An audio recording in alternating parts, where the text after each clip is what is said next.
관상으로 돈을 벌다. 약초를 캐서 목구멍에 풀칠을 하고 돈도 벌려고 했지만 쉽지가 않았다. 약초만 안다고 아픈 사람을 치료할 수 있는 것은 아니었기 때문이다. 진정한 의원은 약초도 잘 알아야 하지만 그보다 환자의 마음을 읽거나 관상을 보아서 아픈 곳이 어딘가를 빨리 판단해내는 진찰 능력이 더 중요하다. 왜 아픈지, 어디가 아픈지, 그리고 그 아픈 이유가 무엇인지를 모르는데 약초를 알면 무슨 소용이고 침법과 뜸법이 있어도 어디에 쓰랴. 이약 저약 함부로 먹이다가는 그야말로 돌팔이가 되기 십상이다. 그래서인지 하늘은 할아버지에게 손금과 관상을 보아 환자의 마음을 읽는 법을 가르치려 했다. 손금 보고 점치는 것을 나는 18살 때부터 배웠어. 사람은 자신이 어떻게 될지가 궁금하지만 겁도 많아. 그래서 조금이라도 아는 척을 하면 엉덩이를 바짝 들이밀고 달려들지. 그때 약간 거짓말을 해주면 감쪽같이 넘어온단 말이야. 물론 손금이든 점이든 기본 가락을 알고 있어야지. 박자도 못 맞추면서 노래할 수는 없잖아. 손을 쫙 펴서 한눈에 생명선과 재물선을 읽어주면 사람들은 웃으면서 맞아요 그런단 말이야. 거기에 감정선, 두뇌선, 건강선을 읽어나가면서 과거와 현재, 미래를 이야기해주면 기가 막힌다고 하지. 손금은 이제까지 과정이야. 좋으면 더욱 노력하여 그 손금이 말하는 대로 실현하면 되고 나쁘더라도 그것을 고치려고 노력하여 재난을 면하면 돼. 삶의 방식을 올바로 바꾸라고 충고하는 것이 손금이거든. 생명선이 짧은 사람에게 일찍 죽겠다고 말해주는 놈이 어딨어. 그런 놈은 욕을 먹어도 싸지. 생명선이 짧은 사람에게는 건강을 조심하고 과로를 피하고 너무 스트레스 받지 말고 많은 것을 내려놓고 살라고 충고해야지. 재물이 많이 들어오는 손금이라도 돈이 많이 벌 손금이라고 말하면 50점짜리야. 손금이 이렇게 좋으니 열심히 일하면 돈이 많이 벌릴 것이라고 해야지. 그리고 더불어 이웃과 함께 나눌 계획도 세워야 정말로 돈이 들어온다고 귓속말로 또 얘기해야 해. 돈을 쓸 계획이 없는 사람들은 돈을 벌지 못해요. 무조건 돈만 벌면 좋겠다는데 그렇게 벌어서 뭘 어쩌겠다는 거야. 그저 일신상에 영달만 꾀하고 자기 자식들과 쿵짝거리며 배 터지게 먹으려고만 한다면 돈도 쉽게 벌리지 않고 들어온 돈도 쉽게 날아가 버려. 그래서 요즘 땅값 올라 벼락부자가 된 사람들이 자식과 원수되고 형제자매끼리도 싸우며 저주하며 살잖아. 안 될 일이지. 돈을 벌어도 가난한 사람들과 함께 나누면서 살 계획을 세우면 그 사람은 가문 대대로 부자가 될 수 있어. 관상도 마찬가지예요. 상이 좋지 않다는 것은 현재 마음먹은 일이나 하려고 하는 일이 하늘의 이치에 어긋났다는 뜻이야. 얼굴은 바로 얼이 들어있는 곳이니까 하늘의 이치가 담겨 있거든. 그러니 하늘의 섭리에 맞지 않고 남을 속이거나 악한 일을 계획하고 있다면 얼굴에 나타나지. 조금만 마음을 내어 신경을 쓰고 살피면 다 나오게 되어 있어. 상이란 모양의 생김새를 말한다. 사람뿐만 아니라 모든 생명과 물질에는 형상이 있다. 그 형상에 따라 좋고 나쁨이 결정되고 수명이 결정되며 회복이 뒤따른다. 예를 들면 도예가가 구워낸 도자기가 모양과 색이 좋으면 애호품이 되어 높은 가격에 팔리고 귀하게 대접받지만 볼품이 없고 거칠며 색이 좋지 않을 때는 헐값에 팔리거나 아예 그 자리에서 깨져버리는 운명을 맞게 된다. 사람도 마찬가지다. 얼굴이나 몸이 단아하고 추리하게 생긴 사람들은 귀인 대접을 받아 성공하기 쉽고 인상이 험하고 거친 사람은 특별한 재능을 가졌더라도 남들로부터 신임을 얻지 못해 성공하기가 힘들다. 그러나 상이 아무리 좋든 나쁘든 간에 마음을 어떻게 쓰는가에 따라 운명이 바뀌는 법이니 상에만 매달릴 일은 아니라고 할아버지는 충고한다. 예부터 사주는 상만 못하고 상은 마음의 쓰임새를 당하지 못한다는 말이 있어. 아무리 사주와 상이 좋아도 심상이 좋아야만 그 운을 받을 수 있다는 거야. 또 아무리 사주와 상이 나쁘더라도 심상을 바르게 쓰면 복을 얻을 수 있다는 말이지. 결국 인생은 마음 쓰기를 잘해야 복을 얻을 수 있어. 그러니 마음 공부에 힘을 써야 하고 늘 겸손하도록 노력해야 해. 춘추 전국시대에 채택이라는 사람이 있었다. 그는 학식이 출중하고 경륜도 풍부했다. 그러나 얼굴이 못생긴 까닭에 번번이 관직의 문턱에서 내려치곤 했다. 자신의 학식과 경륜이면 틀림없이 출세할 것이라 믿었던 채택은 황금을 마련하여 낙양의 소양을 찾아가서 자신의 운명에 대해 봐달라고 청했다. 당시 소양은 신이 내린 상쟁이라고 소문이 자자했던 인물이었다. 소양은 채택이 가지고 온 황금을 챙겨 넣은 뒤 갈비운견에 목불인견이구나 하고 말하며 고개를 설레설레 흔들었다. 납작코에 어깨는 곰처럼 툭 솟아나왔으니 차마 똑바로 쳐다볼 수가 없다는 뜻이다. 채택은 가슴속에서 화가 치밀었으나 분을 삭히며 조용히 다시 물었다. 그렇다면 저는 앞으로 아무 일도 할 수 없겠습니까? 소양은 껄껄 웃으며 딱 잘라 말했다. 그 얼굴을 가지고 무엇을 하겠소? 이에 채택은 자신의 경험으로도 도무지 벼슬길은 열리지 않을 듯하여 포기하는 마음으로 자신의 수명이 얼마나 남았는지를 물었다. 그 말을 들은 소양은 한참 채택을 바라보더니 그 몰골에 명줄은 대단히 또 길다고 하면서 한 40년은 무난할 것이라고 답했다. 채택은 공손히 인사하고 말없이 그 자리를 떠났다. 집으로 돌아온 채택은 벼슬의 꿈을 포기하고 시골로 낙항하기 위해 전 재산을 정리했다. 그런데 그러던 차에 나라에 큰 비가 와서 홍수로 많은 사람이 죽고 이재민이 생겼다. 이때 채택은 자신의 재산을 수재민을 위해 아낌없이 내놓았다. 그로 인해 그의 자비로움이 사방으로 퍼져나가 그는 하루아침에 훌륭한 인사로 소문이 나게 되었다. 이 소식은 초나라 소왕의 귀에까지 들어갔고 채택의 학식과 경륜이 뛰어남을 알게 된 소왕은 그를 재상으로 삼았다. 이에 채택은 평소에 닦아둔 기량을 한껏 발휘하며 40년 동안이나 권세를 누렸다. 작은 것을 버려서 큰 것을 얻고 남의 어려움을 도와서 상에 정해진 운명을 바꾸었던 것이다. 예부터 복은 누가 주는 것도 아니고 얻어오는 것도 아니며 스스로 구하는 것이라고 했다. 복을 구하는 데는 사심을 버리고 하늘의 이치에 순종하는 것이 첫째이다. 그러나 지금과 같은 무한 경쟁 시대에 살아가는 사람으로 어찌 이윤을 추구하는 마음을 버리고 인간의 도리나 하늘의 뜻을 기다릴 수만 있겠는가.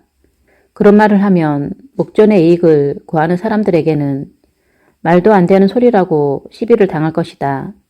그러나 인생의 긴 안목에서 보면 채택처럼 사심을 버리고 하늘의 뜻을 따라 재물을 서로 나누면 더 좋은 삶을 살 수가 있다. 관상이란 상을 본다는 뜻이다. 생긴 대로 꼴값을 매겨 그 사람의 기륭 화복을 평가하는 것이라 할 수 있다. 보통 사람들로서는 그 기준을 알 수 없고 안다고 하더라도 그 미묘한 부분까지 알기가 매우 어렵다.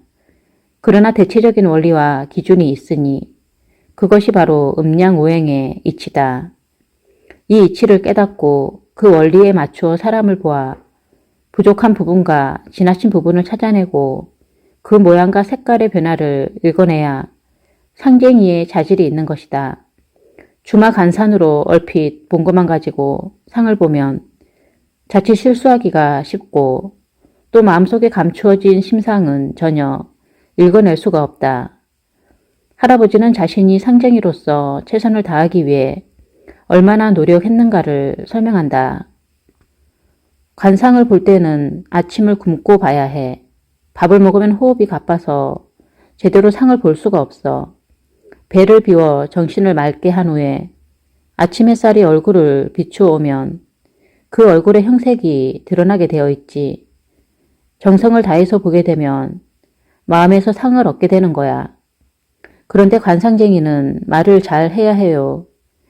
하나부터 10까지 말을 잘 해야 관상 보는 사람의 마음을 잡는 거야. 본대로 다 말해버리면 어떻게 해? 난처한 경우도 많거든. 가령 사기칠 마음이 있고 그런 계획을 추진하는 사람의 상을 보았을 때 너 사기꾼이지 하고 말하면 그 사람이 가만히 있겠어? 나를 죽여버리겠지. 그러니 지혜롭게 말을 잘 해야 해. 할아버지는 손금, 점술, 관상을 공부하기 위해 많은 시간을 들였다. 어린 시절의 등창으로 죽을 고비를 견디며 살았던 경험과 인내는 타고난 직관에다 침착함을 더해주었다. 그러자 사람들 사이에 장병두라는 이름이 오르내리기 시작했다. 그러나 돈을 벌기 위해서는 좀 더 널리 알려질 필요가 있었다. 사람들 사이에서 소문이 나야 해. 그래서 나는 깨를 냈지. 백정들을 돈 주고 사서 여기저기에다가 아무개가 점을 잘 본다고 선전하게 한 거야. 백정들은 자기들끼리 아주 의리 있게 잘 뭉치지. 처음에는 몇 사람이 모인 곳에서 나를 선전하게 하다가 나중에는 큰 장터에서 장병두라는 사람이 관상을 잘 본다고 선전하고 그러다가 전주, 천안, 수원까지 올라가서 여기 장병두라는 기가 막히게 관상을 잘 보는 사람이 어디 사느냐고 물어보며 돌아다니게 한단 말이야. 그렇게 되면 서울에서도 나를 찾는 사람이 생겨. 그 당시 백정들은 천한 직업이었지만 돈은 많았어. 소를 잡아서 파는데 이익이 많이 남았지. 그런 백정들에게 아버님, 어머님 하면서 듣기 좋은 말로 점을 쳐주면 아주 좋아하지. 잘 된다는데 싫어할 놈이 어디 있겠어. 좋은 소리 해주고 아들 잘 된다, 부자 된다고 말해주니 나를 용한 점쟁이로 대접하지. 근데 백정들이니까 솥값에 가장 관심이 많아. 그래서 솥값을 미리 점쳐주는데 이게 아주 잘 들어. 1월에는 솥값이 떨어지니까 그때 가서 소를 사라고 충고해주면 실제로 1월에는 솥값이 최하로 떨어져. 그럼 내 말을 믿고 소를 10마리 사도 그리고 솥값이 최고로 올라갔을 때 소를 팔라고 또 점을 봐줬지.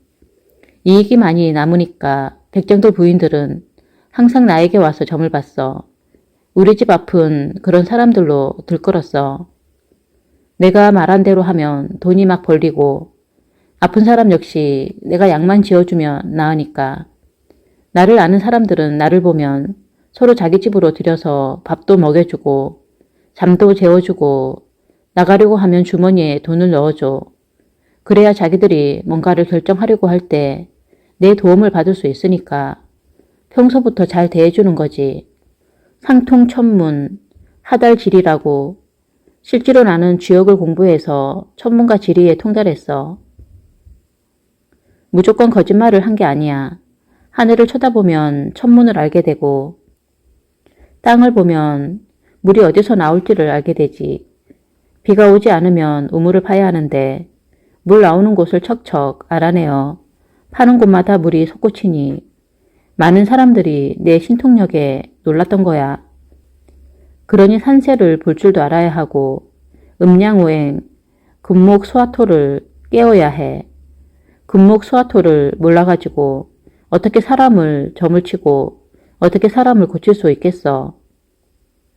육경신 수련으로 귀신들의 자취도 알게 되고 음양의 상대성의 원리로 자연의 이치를 통달하니 할아버지는 사람이 죽고 사는 문제도 알게 되는 경지에 이르렀다. 한 번은 김제에서 조재남이란 사람을 만나게 된다. 조재남에게는 조재두라는 형이 있었는데 김제에서 손가락 안에 드는 만석군이었다. 그런데 동생 재남은 미두를 하는 바람에 큰돈을 벌지는 못했고 그저 놈 아직이나 조금 있는 형편이었다. 미두란 오늘날의 증권과 같이 그날 그날의 시세에 따라 쌀을 사고 팔아서 그 이득을 챙기는 장이었다. 마침 장병두가 김제에 갔더니 난장이 벌어졌다.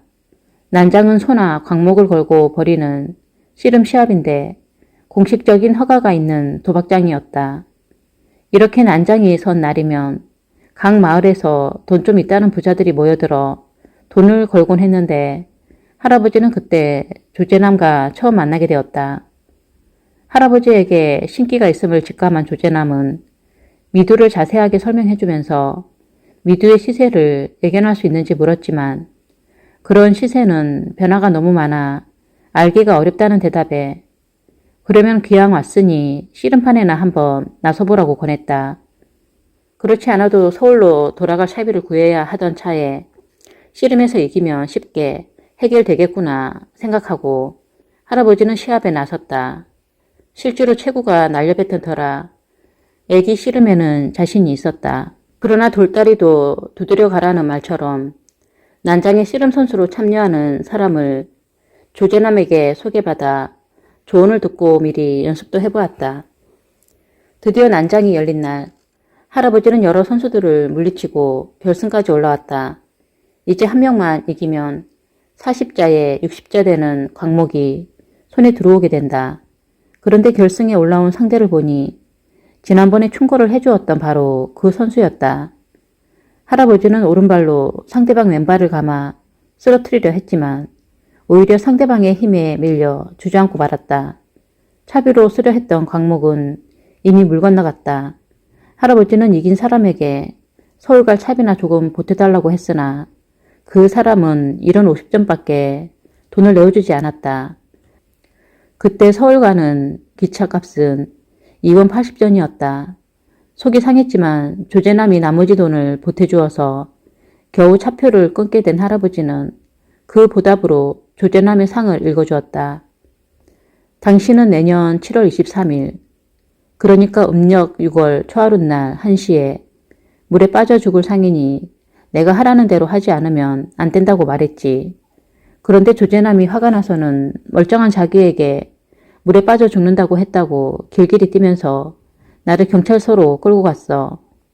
아차, 말 실수를 했구나 생각했지만 이미 송아지는 물 건너간 꼴이지. 먹여주고 재워주고 서울 갈 차비까지 마련해줬더니 이놈이 나보고 6월 초하룻날에 물에 빠져 죽는다고 했다면서 형사 앞에서 이런 놈은 유치장에 가둬서 콩밥을 먹여야 한다고 소리를 막 질러대잖아. 형사들의 만류로 간신히 조제남의 손에서 벗어났는데 발 없는 말이 천리를 간다고 이미 김제 시내에 소문이 쫙 퍼졌어. 정말 7월 23일에 조제남이가 물에 빠져 죽는지 사람들의 관심이 집중된 거야.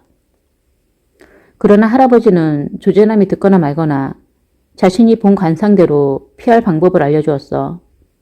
300원을 준비해서 10원짜리 30개로 만들어 놓고 광목 5통과 쌀 3가마니를 그날 장에 오는 사람 중에 가장 가난해 보이는 사람과 거지에게 적선하라고 일러주었던 것이다. 할아버지가 김제를 떠나 서울에서 지내는 동안 정말로 조제남이 물에 빠져 죽었다는 소문이 들려왔다. 개천을 건너다가 자전거 앞바퀴가 그만 나무다리에 썩은 곳에 끼어 넘어지는 바람에 떨어졌는데 강물이 불어난 데다 수영도 잘 하지 못해 심장마비로 죽고 말았다는 것이다. 할아버지의 예언이 정확하게 들어맞자 김제는 그 이야기로 술렁였다. 꼬리에 꼬리를 물고 소문은 무성해졌고 살이 덧붙어 도인이니 산신령이 붙었니 하는 이야기까지 돌았다. 한편에서는 조제남이 1시에 죽는다고 했는데 실제 조제남이 죽은 시간은 5시니까 예언이 다 맞지는 않았다며 시간까지 따지는 사람들도 있었다. 어쨌거나 할아버지는 이 일로 점쟁이로 명성을 날리기 시작했다. 할아버지는 이런 소문을 다 듣고 있으면서도 오히려 행동을 조심했다. 섣불리 움직이면 더 잡다한 소문이 돌아 돈을 벌기가 힘들어질 수도 있기 때문이었다. 가만히만 있어도 한 해 농사가 다 끝나는 정월달쯤이 되면 부자들이 서로 자기 집에 와달라고 아우성실이라는 계산이었다. 그때 김제에서 돈 많이 벌었지. 그때 돈으로 900원은 될 거예요. 그때는 부르는 게 값이야. 10원을 내놓으라면 30원을 내놓았고 그 돈으로 논을 8마직이나 샀어. 우리 할아버지, 아버지 때도 그만한 땅을 가져본 적이 없는데 나는 순식간에 그런 돈을 번 거야. 할아버지는 그 시절이 좋았는지 얼굴에 웃음을 띠며 계속 말을 이었다. 한 번은 광산하는 사장이 왔어. 자기 광산에 금이 어디에 많이 박혔냐고. 그래서 내가 광산 지도를 가지고 오라고 했지. 지도만 보고도 어디에 금이 많이 있는지를 알았으니까. 그 지도를 보면서 이 산 중턱에 올라가면 바위가 3개 있을 것이고 그 바위를 드러내고 거기서부터 땅을 파보면 금맥을 찾을 수 있을 것이라고 말해 주었어. 내 말은 적중했고 그 사장은 금을 캐서 벼락부자가 됐지. 물론 나에게도 큰 돈을 주었어. 이렇게 이름이 알려진 할아버지는 소문을 타고 서울에 입성하게 된다. 여러 사람들의 소개로 조금씩 관상을 보던 중 한 번은 박흥식이라는 사람의 소개로 백아무개의 집에 불려갔다. 그는 동대문 일대에서는 가장 부자로 소문난 사람이었다. 그 집에 도착하자 하인의 안내로 여주인 앞에 서게 되었는데 할아버지는 그때의 떨리는 심정을 이렇게 전한다. 관상쟁이는 부자들에게 소문이 나야 돈을 벌어. 가난한 사람은 하루 벌어 하루 먹기 때문에 자신의 운명이나 관상에 관심이 없고 또 운명이나 팔자를 굳이 알려고도 하지 않지. 어쩌다 상을 봐달라는 사람이 있어도 거마비도 시원치 않고 또 가난하니까 딱히 봐줄 상도 없단 말이야. 복도 지질이 없는 상이라고 하면 싸움이 일어나지. 자연히 돈 없는 사람들은 잘 안 만나게 돼. 그런데 백아무개는 장안의 거부야. 이런 집에서 불렀을 때 잘 봐서 맞추지 않으면 상쟁이로서의 일거리도 끝이야. 그래 조심스럽게 들어갔는데 여주인이 자기가 아니라 딸의 상을 봐달라고 하거든. 딸 앞에서 숨을 죽이며 상을 보니 이 딸이 아기를 가진 상이라. 시집을 간 것 같지는 않은데 아기는 분명히 있으니 이것을 어떻게 말해야 할지 아주 난처하단 말이야. 딸이 아이를 가졌다고 본대로 말하면 남의 딸 혼삿길 막아놓는 놈이라고 하인들에게 문매를 맞을 것 같고 그렇다고 거짓말로 둘러댔다가 나중에 임신한 사실이 드러나면 상도 제대로 볼 줄 모르는 놈이라고 낙인 찍히잖아. 그러면 부자들 사이에서 더 이상 상쟁이 노릇을 할 수가 없으니 이게 진퇴양난이라. 어서 본대로 말하라는 부인의 재촉에 나는 우물쭈물거리면서 먼 산을 바라보고 그냥 시부렁댔지. 아기는 있는데 누구의 씨인가. 이 집안이 흥하려면 그 씨를 잘 보존해야 하는데 내 소리를 못 들었는지 주인 여자가 무슨 소리냐고 재차 물어. 나는 계속 똑같이 시부렁댔어. 실제로 딸의 얼굴 눈밑 와잠에 홍기가 있어. 내가 보기에는 분명히 약 2개월 된 아기가 들었거든. 관상쟁이가 그것도 못 볼 수는 없지. 그러나 이것도 말해야 할 때가 있고 넘어가야 할 때가 있는 거지. 부인이 변변하지 못한 내 말에 눈을 앞뒤로 흘기며 박흥식이 보고 날 데리고 나가라고 하더군. 나도 어려운 자리라서 빨리 피하고 싶었지. 그런데 상봉값을 못 받아왔잖아. 소개한 박흥식이라는 놈도 무슨 상을 그렇게 보아 사람 난처하게 하느냐고 야단을 치고 그래서 나도 화가 나서 내가 그 부인에게 전화를 걸어서 그 딸의 경도가 언제 끊겼었는지 물어보라고 했지. 박흥식이는 어떻게 자기가 딸의 경도를 묻겠냐고 또 따져. 그럼 내가 해야 되는 거냐고 나도 소리를 지르니까 박흥식이가 상황 판단을 해보더니 진짜 전화를 해본 거야. 그 부인은 박흥식의 이야기를 고분고분히 듣고는 딸에게 가서 경도가 언제 끊어졌냐고 물어봤지. 근데 그 말에 마음이 찔리고 겁에 질린 딸이 울먹거리니까 재차 다그친 거야. 혹시 지난달에 자기 집에 왔던 총각하고 잤느냐고. 딸이 그렇다고 대답하자 난리가 났지. 다음날에 박흥식이 다시 전화를 걸어 관상쟁이를 데리고 간다고 하니까 어서 모셔오라고 하면서 아주 기빈 대접을 하더니 상좌에 앉혀 제발 해결 방도를 알려달라고 하기에 그 총각의 집안을 물어보니 괜찮단 말이야. 딸도 좋아하는 듯 하니 임신한 사실을 숨기고 빨리 식을 올리면 가문의 수치는 모면할 것이라 충고해 주었지. 그러자 고맙다며 10원짜리로 10장을 세어 봉투에 넣어주더군. 그때 쌀 한 가마니가 30원 할 때니까 미국 세 가마니 값 아닌가 큰돈이었지.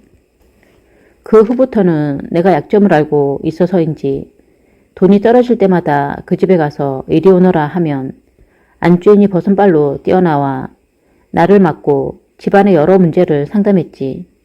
그러고는 항상 30원 이상의 돈을 지어줬어. 그렇게 해방이 될 때까지 그 집을 드나들었어. 물론 그 집은 나 때문에 해방되고서도 떵떵거리며 살았지. 지금 내 처지를 그때 양반들이 알았다면 아마 물심양면으로 도왔을 거야.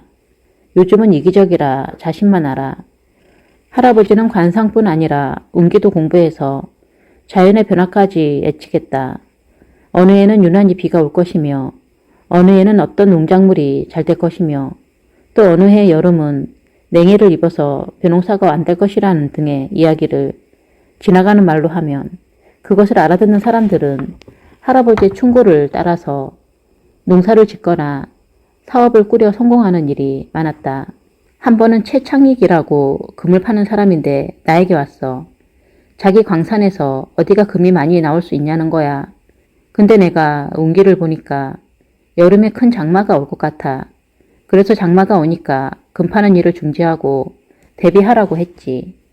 이 사람은 해가 쨍쨍하고 일기예보에서도 장마가 없다고 하는데 무슨 말이냐고 귀담아 듣지 않았어.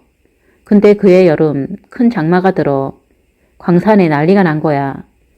그제야 최창익이 다시 와서는 말을 들었어야 했는데 손해가 많다고 하소연을 하더군. 할아버지는 스스로 터득한 지식을 가지고 사람들을 자주 놀라게 했다. 한 번은 독립운동가이자 후에 국무총리까지 지냈던 장택상의 집에서 여럿이 모여 있는데 날씨가 대화의 중심이 되었다. 마침 라디오에서 7일 정도 지나면 장마가 그치고 날이 개일 것이라는 예보가 흘러나왔기 때문이었다. 장마 때문에 물난리가 난 지역도 있는지라 장마가 빨리 끝나기를 바랐던 사람들은 모두들 좋아했다. 하지만 할아버지는 장마가 한 주가 아니라 2주는 지나야 끝난다고 당대의 정치가와 세도가들에게 넌지시 말했다. 그러자 기상청의 정밀한 예보와 일개 개인인 장병두의 예측을 두고 내기를 하자는 말이 나와 사람들이 두 패로 갈려 돈을 걸었다. 장마는 할아버지의 예언대로 2주가 지나서 끝이 났다. 사람들은 할아버지의 귀신 같은 예지력에 혀를 내둘렀다. 할아버지는 자연을 관찰하면 누구나 날씨 정도는 알아맞힐 수 있다고 말한다. 내가 장마가 길어질지 비가 빨리 그칠지를 어떻게 알겠어. 자연을 관찰하면 누구나 할 수 있는 거야. 길을 다니다가 개미들이 자기 집을 짓는 것을 관찰하면 아, 비가 어느 정도 오겠구나 감이 잡혀. 개미들이 살던 집을 떠나 높은 곳에 집을 새로 지으면 아, 이번 여름에는 장마가 길고 비가 많이 오는구나. 물난리가 나면 다 죽으니까 미리 집을 옮기는구나 아는 거지. 들이나 산을 다닐 때 개미들을 유심히 관찰해 보니까 알겠더라고. 어느 정도 높은 곳으로 이동하는지 보면 비가 얼마나 오고 며칠간 이어질지도 미리 알 수 있지. 이런 예언을 보고 장택상은 어찌 그렇게 정확하게 비가 오고 그치는 날짜까지 맞출 수 있느냐고 묻곤 했다.